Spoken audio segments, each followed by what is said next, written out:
Excuse me. Man, that's good. How we doing today, folks? Barbecue Rockstar here with yet another twist on an old favorite. You're not going to want to miss this one, so stick around.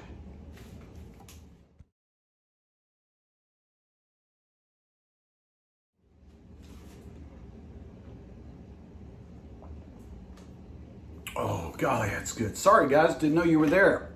How's everybody doing today? Hope you said well, because it's the weekend. And forget about the fact that it's like 98 degrees here in Dallas-Fort Worth. 30-mile-an-hour winds is pushing that 100 degrees around like a convection oven, I tell you. Mind over matter. We're going to get out on the pit today. Today we're going to twist it up a little bit. We're going to twist one up. No, not like that. Not till later. Folks, we're going to put an old twist on an old favorite. We're going to modernize it. We're going to gourmet it. And we're going to cook it up here. Stick around. Yes, sir, folks. Yeah. It's spiral sliced ham time here at Barbecue Rockstar. Today, guys, we've got about a 12-pound, pretty good quality Kroger brand bone-in spiral sliced ham. There you see it on the back. This one's really nice, guys. It's got a lot of that, I wouldn't say it's skin on there because it's not skin, it's not the leather, but there's a lot of fat right here on the outside here that you can see. There's a lot of fat down there at the bottom, a lot of fat as you come around this way. And that's what you're looking for, guys, when you're gonna double smoke, in essence, a spiral slice that's already cut it's already cut on a spiral machine, and it's already cooked, right? So we're just gonna basically get this thing up to 145 degrees internal, or until we just can't stand it anymore. But today, folks, we're gonna do something a little crazy. Stick around. Okay, guys, like I said, today we're going to do this beautiful spiral sliced ham. But we're gonna kick it up to notches unheard of in these parts. This is the main thing you gotta do, folks, whenever you're gonna do a big cook. Gotta crack them fingers. Well, most people don't, but if you're arthritic like me and have arthritis all over your body, you gotta pop your fingers, get those things going. Okay, so what we have here, guys, is a pre-sliced, spiral sliced ham. You can see here it's all pre-sliced. What we're gonna do, guys, is we're going to get a little flavor on this, okay? And how we're gonna do that, you know, I gotta get on with my sriracha. Y'all know I love that sriracha. We're not gonna put a lot, right? We're just gonna make this a little binder for our rub to stick, and we're not gonna do a whole bunch. We're just gonna do about yay amount. About yay amount. That's how you measure. Yay amount. How much is that? Yay amount. We're gonna come back to a little regular French's yellow mustard here, guys. And the same thing. We're not gonna do a lot. We don't need a lot. I'm gonna cook this thing for about 4 hours at 250 degrees. So by the time we do that, you're not gonna taste any of this sriracha or the mustard, although the vinegar and the oil that is in the mustard is gonna help bind the spices. Sriracha, because it's got a vinegar and a capsaicin, a pepper in it, that should permeate just ever so slightly to give a little bit of that heaty tang there on the backside. But as you'll see at the end, we're gonna hit so much sugar on this with brown sugar and pineapple and, oh yeah, babe. So here's what we're gonna do, guys. Just gonna gently rub our slather in here thusly, okay? This really is a nice ham, so you can do this, it's already cooked, so you can do this and man, you could eat off this thing for a week. Get it off the bone, of course, immediately, but then you can put this in sandwich bags or put it in foil. And folks, I'm gonna tell you something. You can literally have this all week long. It'll last. So we did that. Now what we're gonna do is I like to use for my ham just a regular old, this is a Boldner's brand Fiesta pork rub. Now this is kind of salt heavy, so we're not gonna use a lot of it. But remember, we're gonna really cake this thing in sugar toward the end. So that sugar should counterbalance. This is, excuse me folks, this is actually a honey ham. So it's already been injected with sugary type water, and I think what it is, it's salt and sugar brine that they pump into these things. So we're not gonna worry about too much salt is my point. Again, we're gonna go pretty liberal with this, okay? Rub that in like that. And remember guys, this is gonna cook for about 4.5 hours, so believe me, that's not too much spice there. What we're gonna try to do, obviously guys, if you can't tell, we're gonna try to get us a bark like we would a pork butt or a brisket. Okay, now, whenever you buy a spiral sliced ham in the bag, guys, two things to consider. Number one, take it out of the packaging, rinse it off. Remember what I always tell you, and I've not seen this mentioned in any other barbecue channel on YouTube, but remember, all these cryovacs, especially when it's bone in like we have here now, is gonna have a gas nitrogen flush in there. That is to retard the gases that come out of the proteins proper. So in other words, as this thing is off-gassing, as it's called, that nitrogen is designed in there to basically eat up those gases and keep them inert. In other words, to where they don't make the packagings bubble up. If you ever see a package that's bubbled up, that means that the nitrogen didn't do its job and the product is off-gassing, which means, of course, don't buy it. It's on its way out the door. The back door, by the way, toward the dumpster. So always rinse that off, guys. Let it sit. I don't like to towel dry or paper towel dry my proteins. I like to, if I can, just let it air dry just enough to where a binder would stick to it. And then, of course, you want to put your rub on after that. Now, folks, we're going to go out to the pit. We're going to get that son of a gun, that Lone Star Grill's 30-inch vertical. We're going to get that son of a gun up to about 250, 275. So if you'll stick around, I'll see you out at the pit. Okay, guys, we're out here at the pit, and we're dead nuts at 275. You can probably hear that water bubbling away. We do have water in there because, folks, we got a 12-pound ham on a rack right up here. Like I said, guys, this is going to go about 2 hours before I even think about spritzing it. Okay, but at that time, we're going to come out here, we're going to rotate that rack 180 degrees, and then 30 minutes later, we're going to rotate that 180 degrees. 30 minutes after that, we're going to go another 180 degrees, and by then, folks, it will be time to glaze the ham, which, oh man, stick around for that. Oh, ain't nothing better than a beautiful pit going full tilt. Now, guys, there's one other thing I want to talk to you about today while we're killing time, drinking cold beer and whatnot, is, you know, if you're ever having a hard time getting your fire going, for example, you know, say that charcoal may have gotten a little bit wet, it's in the garage, and somehow it got wet, maybe you got flooding in your garage, and, you know, you can't really make it work. Folks, right here, this right here is the bark from my pecan wood, okay? And as you guys know, I always use pecan wood because that's what I like. I like the fruity notes of it, and it's the tree of Texas, which obviously we always support our tree of Texas. But which you know, you could take a hacksaw or a hatchet or a hammer or mallet, and you could try to bust the bark off like that. Or what you can do, guys, is you can just take that and just throw that on the ground as such, and it'll break that bark off like that. You could use this along with your charcoal to get a good roaring fire so that you save more of your wood. That you can use that for flavoring instead of fuel. Folks, this bark actually burns very well. It's very dry. It's drier actually than the heart of the tree. It will burn well. However, it is very tannic, meaning it's acidic. You do not want that in your food. But this does make a great starter, guys. So this is what I always use with charcoal to get my fire up to about 300. And as it starts to come down, I then add my splits, because like I said, you know, I've only got a certain amount of wood back here now. And of course, I cut down this tree myself, my guys and I, and that's about what I'm left with. So it's kind of hard to get free wood. You know, that right there is about $200 if you were to buy it from a guy, and it wouldn't even be dried. It wouldn't even be seasoned, ready to use. So anyway, just a little hint, a little hack there. Use your bark. If you're buying this stuff in a bag, it's still gonna have bark on it, most likely, unless you're buying the super clean stuff. Knock that bark off, guys. Use that as secondary charcoal, okay? Another little hack you can do is when your protein is done on the smoker, Go ahead and add another couple of splits. And when those get about halfway burned down, guys, in your pit there, okay? When it gets halfway burned down, maybe about like that, okay? You go ahead and you choke that fire off.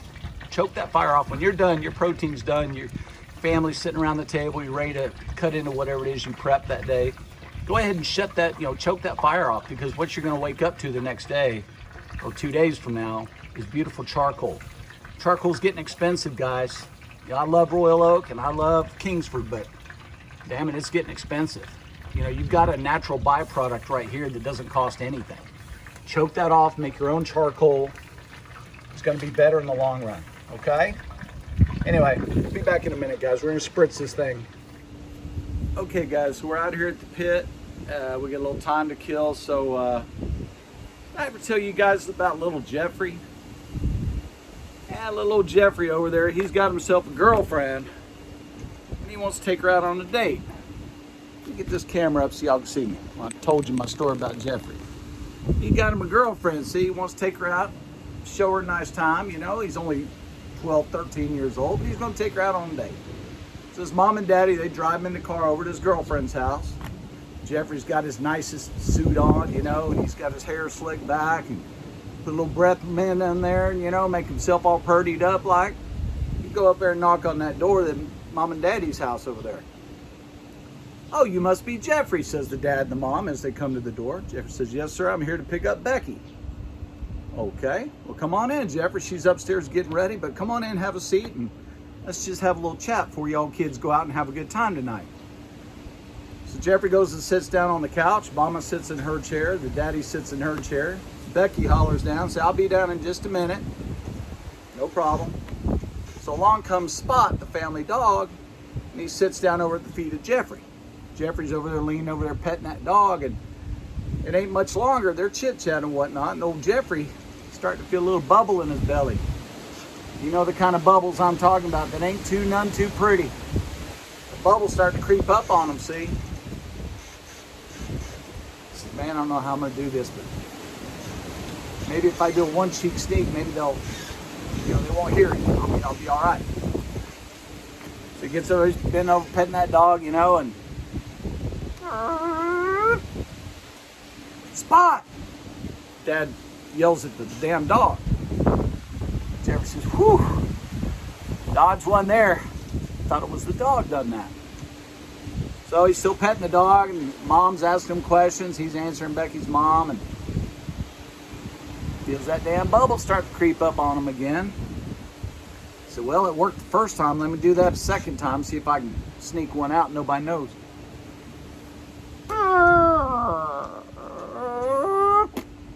Spot! Dad points and yells at the dog. Jeffrey said, man, this dog, man, he's cool, man. He's taking the heat for me. This is great. So finally, the daughter says, I'll be down in about 4 more minutes. I'm almost ready. Jeffrey, thanks for being so patient. Father's like, Jeffrey, it's really nice to meet you. Boy, Jeffrey's got one brewing, guys. He's got that one. That one, it could go either way on him. You know what I'm saying? Finally, he just lifts that leg up one more time. Dad says, Spot, get over here before that boy shits all over you. Okay, guys, so we are here now. We're gonna make our glaze to go on the ham.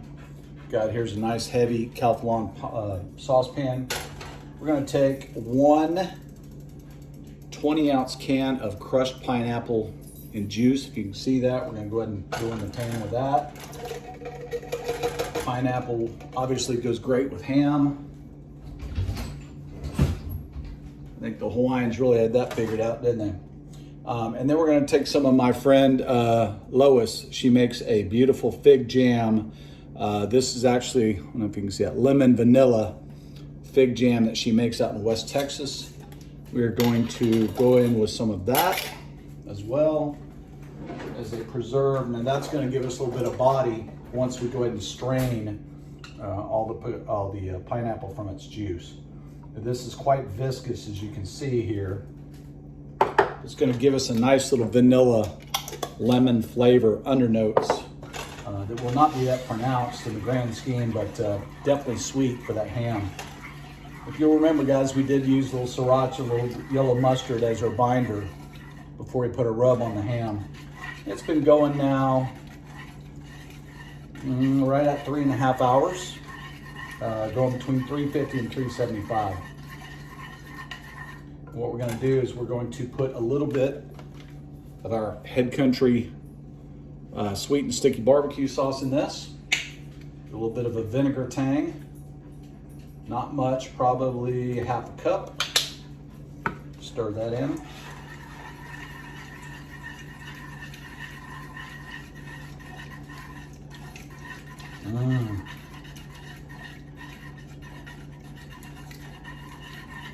And into this, guys, we're going to go ahead and add to that the honey and spice ham glaze mix that came in the ham itself.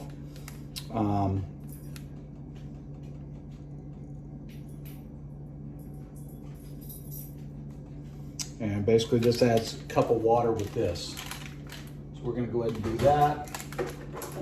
So this is gonna have a lot of your sweet and savory notes to it. It's gonna have some allspice. It's gonna have some cinnamon in there, some coriander. Definitely some star anise. I can smell in there. Beautiful. And of course it will have the obligatory clove in there as well. So we're gonna, I don't know if you can see that. We're gonna stir all that in, guys. In case you're wondering what this is a little Pampered Chef little butter knife. It's made out of bamboo, totally earth-friendly and renewable resource. Bamboo is a great product. Antimicrobial. I use this thing to stir everything. It's easy to clean. And it harbors no bacteria once you do clean it. So what we've got here, guys, we got it all stirred in there. I don't know if you can see that. I really need a camera guy, don't I? This really, oh wow. Oh, that's beautiful. Now what we've got here, guys, we got our heat on medium high. Okay, we're gonna let this come to a rolling boil.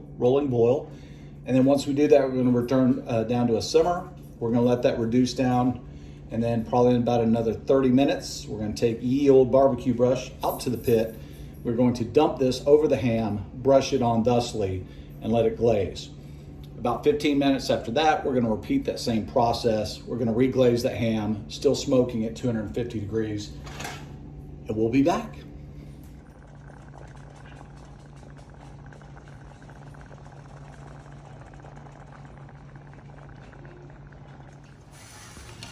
Okay guys, so here's our glaze.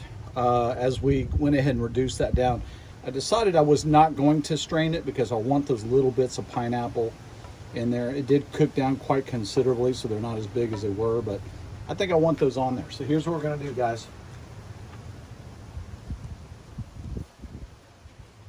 Okay, we're just gonna come in here and, oh yeah. I mean, oh yeah.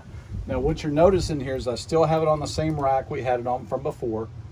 We do have it on a sheet pan wrapped in foil because this is going to go back onto the smoker, and this pan is about a $70 pan, so I don't want it, watch my head there, I don't want it to get smoke all over it and tarnish up the stainless steel finish, although that's probably not going to happen, but we just want to go ahead and baste this guy very liberal. You hear those dogs over there barking. So what this is doing, obviously, guys, if you can see down there, it's also catching all the runoff so that as this cooks, it doesn't, the sugars don't caramelize and really make it difficult when you're trying to clean the pan at the end of the night. So what we're going to do now is,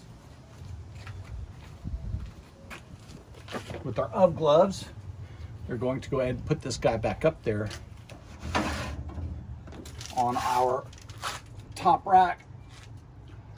If you notice, guys, I have been rotating this. I did 180 degrees, 180 degrees. I did a 45 and a 45. So we are getting smoke all the way around there.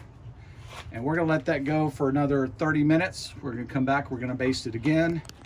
So on and so forth until we run out of base or run out of patience. See you in a minute, guys. Count me in. 1, 2.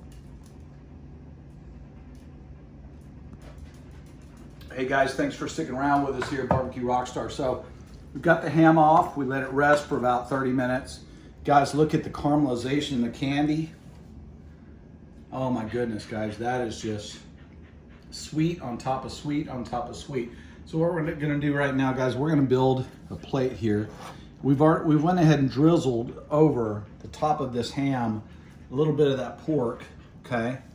I'm sorry, a little bit of that pork. A little bit of the sauce that we made with the pineapple and the plum, I'm sorry, not plum, the fig, lemon, vanilla preserves. So that's what you come up with, guys. We appreciate you watching today. We hope that you enjoyed our videos. Come back and see us for more. As for now, Barbecue Rockstar out.